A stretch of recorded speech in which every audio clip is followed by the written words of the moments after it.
Recently जो हमारे education minister हैं धर्मेंद्र प्रधान, उन्होंने जो NIRF रैंकिंग होती है वो अनाउंस की थी। ये जो रैंकिंग्स होती हैं ये बेसिकली रैंक करती हैं हायर एजुकेशन इंस्टीट्यूशन को in India based on various criterias. अब इस बार ये जो रैंकिंग आई थी इसके अंदर जो नॉर्थ ईस्ट रीजन है उसमें सिर्फ अकेली प्राइवेट यूनिवर्सिटी जो है इस रैंकिंग में आ पाई थी, जो कि है university of Science and technology in Meghalaya.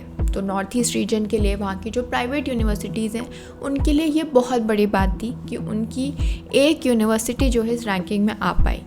लेकिन इस यूनिवर्सिटी को प्रमोट करने की जगह जो असम के चीफ मिनिस्टर हैं हिमंता बिस्वा शर्मा, वो इसे क्रिटिसाइज़ करने में लगे हुए हैं। अब क्रिटिसाइज़ क्यों कर रहे हैं? क्योंकि उनके अकॉर्डिंग असम में जो इस साल फ्लडिंग हुई है वो सब किसकी वजह से हो रही है? इस यूनिवर्सिटी की वजह से हो रही है। उन्होंने सारा ब्लेम इस यूनिवर्सिटी पर डाल दिया है और उनका ये भी कहना है कि इसके जो गेट्स हैं वो ही प्रॉब्लमेटिक है क्योंकि वो मक्का मदीना जैसे दिखते हैं। इनफैक्ट उन्होंने एक नया टर्म भी निकाला है और वो है फ्लड जिहाद। But I am really surprised कि उन्हें जो माइनॉरिटीज़ हैं, जो डिफरेंट रिलीजन्स के लोग हैं, उनसे क्या प्रॉब्लम है। उन्हें कई बार इस तरीके के स्टेटमेंट्स देखा गया है। कभी उन्हें असम की जो मुस्लिम पॉपुलेशन है उससे दिक्कत हो जाती है, उनकी जो यूनिवर्सिटीज़ होती हैं उससे दिक्कत हो जाती है, उनके गेट से दिक्कत हो जाती है। बट क्यों वो वहाँ पर जो माइनॉरिटीज़ हैं उनसे उन्हें प्रॉब्लम है? क्या माइनॉरिटीज़ उनके लिए ख़तरा है, या उन्हें ऐसा लगता है कि ये लोग जो इलेक्शन आने वाला है 2026 में, जो असम का स्टेट इलेक्शन होने वाला है 2026 में, वो उन्हें वोट नहीं डालने वाले हैं और इसीलिए वो उन्हें हर समय टारगेट करते रहते हैं। तो इस तरीके से टारगेट करते रहेंगे तो वैसे भी वो उन्हें वोट नहीं डालेंगे। तो आज के हमारे वीडियो में हम इसी सब के बारे में जो है डिटेल में समझेंगे। आगे बढ़ने से पहले मैं आप सभी से रिक्वेस्ट करूंगी कि प्लीज़ मेरे चैनल को लाइक, शेयर एंड सब्सक्राइब करें। तो अगर हम हिमंता शर्मा के कमेंट्स की बात करें, स्टेटमेंट्स की बात करें, तो वो हमेशा ही कंट्रोवर्शियल रहते हैं, स्पेशली माइनॉरिटीज़ को लेकर। तो रिसेंटली जो हिमंता शर्मा थे वो अभी कुछ दिन पहले काफ़ी परेशान थे असम की पॉपुलेशन से। उनका कहना था कि जो असम है वो बहुत ही जल्द एक मुस्लिम मेजॉरिटी स्टेट बनने वाला है, क्योंकि उनके अकॉर्डिंग वहाँ की जो हिंदू पॉपुलेशन है वो किस रेट से बढ़ रही है? It is increasing at around 16% in every 10 years, जबकि जो मुस्लिम पॉपुलेशन है फॉर द सेम पीरियड वो ज़्यादा रेट से बढ़ रही है। अब अगर हम स्टैटिस्टिकली देखें तो 2011 का जब सेंसस हुआ था तो उस टाइम पर जो असम की पॉपुलेशन थी उसके अंदर 1.4 करोड़ मुस्लिम्स जो थे वो रहते थे। अब अगर हम अभी देखें 10 साल बाद वहाँ की पॉपुलेशन देखें तो there has been a increase of 30% in their population. तो यानी हर 10 साल के अंदर जो मुस्लिम पॉपुलेशन है वो 16% ज़्यादा से बढ़ रही है as compare to Hindu population. अब ये जो फिगर्स हैं वो मे बी सही हूँ, ठीक है, ऐसा हो सकता है, बट इसका जो लॉजिक है वो डिफरेंट है, जो रीजनिंग है वो डिफरेंट है। क्योंकि जो हम हर 10 साल में जो है पॉपुलेशन इंक्रीज़ दे रहे हैं उसका रीज़न ये है कि एक टाइम पे जो असम था वो एक यूनिफाइड स्टेट था। जी हाँ, जो अभी प्रेजेंट असम है सिर्फ इतना असम का एरिया नहीं था, इसके अंदर नागालैंड, अरुणाचल प्रदेश, मिज़ोरम और मेघालय भी जो है शामिल थे, जो कि नॉन पॉपुलेशन मेजॉरिटी स्टेट्स थे।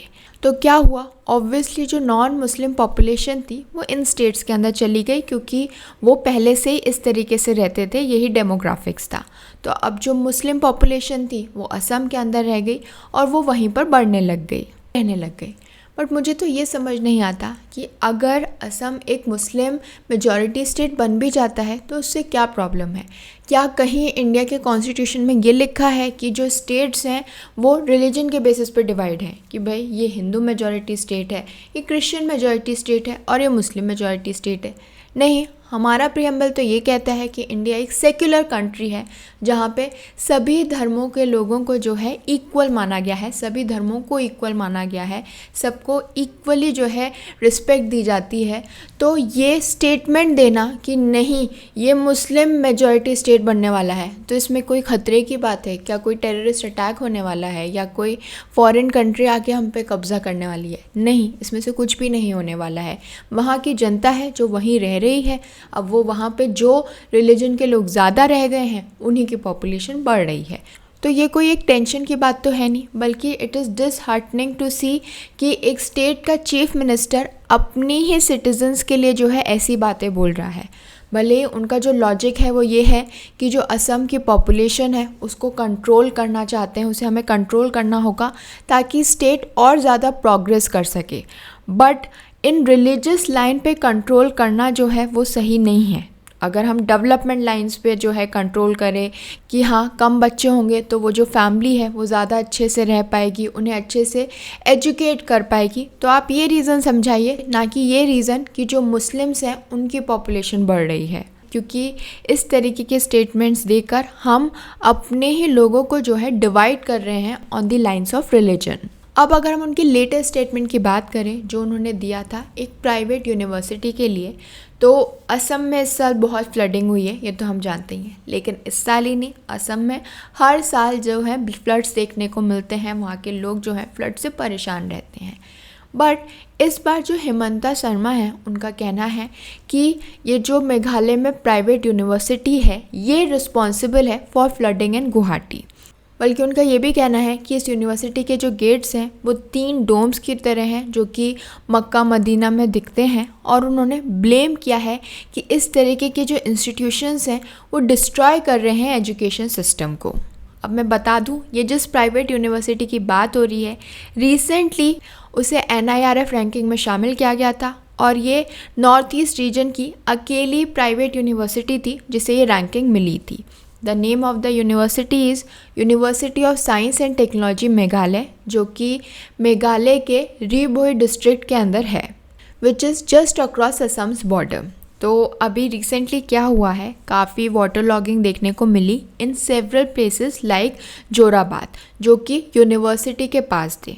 अब ये जो जोराबाद है ये बहुत ही क्रूशियल पॉइंट है अगर आपको गुवाहाटी के अंदर जो है एंटर करना है। अब इस यूनिवर्सिटी को बनाने के लिए ये जो 100 एकड़ का कैंपस है, इसे बनाने के लिए जो है काफ़ी कंस्ट्रक्शन चला था, हिल्स वगैरह को काटा गया था। तो हेमंता शर्मा का कहना है कि इसी के कंस्ट्रक्शन की वजह से जो है गुवाहाटी के अंदर फ्लड्स आए, क्योंकि वो ब्लेम कर रहे हैं कि यूनिवर्सिटी के लिए हिल्स को काटा गया, डिफॉरेस्टेशन हुआ, तो इसी वजह से जो है फ्लडिंग हुई। तो इसीलिए ये जो यूनिवर्सिटी है इसके जो ओनर हैं जो कि बंगाली मुस्लिम है महबूबुल हुक, वो रिस्पॉन्सिबल हैं इस फ्लडिंग के लिए। और हेमंता बिस्वा शर्मा सिर्फ यहीं पर नहीं रुके, उन्होंने उसके गेट को, उसके इंफ्रास्ट्रक्चर को क्रिटिसाइज़ किया और ये कहा कि it is very embarrassing to go there, क्योंकि उन्होंने बिल्कुल मक्का जैसा जो है इंफ्रास्ट्रक्चर बना रखा है। और ये जो यूनिवर्सिटी है ये असम के लिए डेंजरस है, और वो नेशनल ग्रीन ट्राइब्यूनल के पास जाएंगे against this infrastructure, against this university. और तो और हेमंता शर्मा का जो हिल कट हुआ है उससे भी प्रॉब्लम है, क्योंकि उनका कहना है कि ये जो हिल है वो असम के गुवाहाटी की तरफ जो है कट हुआ है रादर देन मेघालय। इनफैक्ट उन्होंने इस पूरी सिचुएशन को फ्लड जिहाद का भी नाम दिया है। अब ये जो टर्म है जिहाद, इसे हम कैसे यूज़ करते हैं, किस वे में यूज़ करते हैं, ये तो हम जानते ही हैं, बट हेमंता शर्मा इसे यूज़ करने से पहले 2 मिनट भी नहीं सोचते हैं, क्योंकि ये पहली बार फ्लड जिहाद यूज़ नहीं हुआ है। कुछ टाइम पहले भी उन्होंने एक नया टर्म निकाला था जो कि था फर्टिलाइज़र जिहाद। जी हाँ, इस फर्टिलाइज़र जिहाद को यूज़ करके वो डिसअप्रूव कर रहे थे on the excessive use of fertilisers by alleged Muslim farmers. तो हम देख सकते हैं कि कैसे हेमंता शर्मा के टारगेट पर हमेशा माइनॉरिटी रहती है, वो हमेशा उनके लिए कोई ना कोई कंट्रोवर्शियल स्टेटमेंट बोलते रहते हैं। अब जिस यूनिवर्सिटी के लिए ये सब चीज़ें बोली जा रही थी, ये सब स्टेटमेंट्स दिए जा रहे थे, वो वहाँ की काफ़ी बड़ी यूनिवर्सिटी है, तो ऑब्वियसली वो भी चुप नहीं रहने वाली थी। उसका भी साइड देखना था कि कैसे उन्होंने हिल काट के इस यूनिवर्सिटी को बनाया, क्या उनके पास इस चीज़ को करने के लिए अप्रूवल्स थे, जो भी कंप्लायंसेस रिक्वायर्ड थी, क्या उन्होंने वो पूरी की थी। तो यूनिवर्सिटी का कहना है कि ये जो कैंपस का कंस्ट्रक्शन हुआ है ये मेघालय गवर्नमेंट की परमिशन से हुआ है।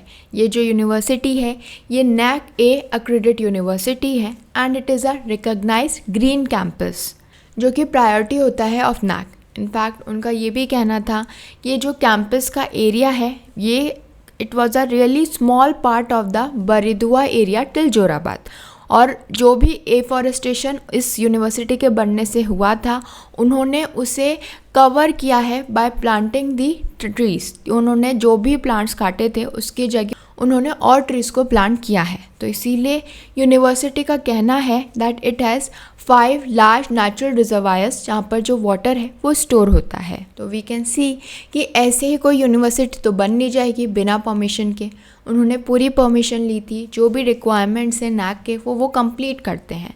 But I am surprise, I am really shocked कि ऐसे स्टेटमेंट्स कैसे बोले जाते हैं कि असम की फ्लडिंग के लिए जो है ये यूनिवर्सिटी रिस्पॉन्सिबल है, जबकि असम में जो फ्लडिंग है वो पिछले 15 साल से देखी जा रही है। हर साल वहाँ पर ऐसी सिचुएशन आती है, फिर भी जो एडमिनिस्ट्रेशन है वो कुछ नहीं करता।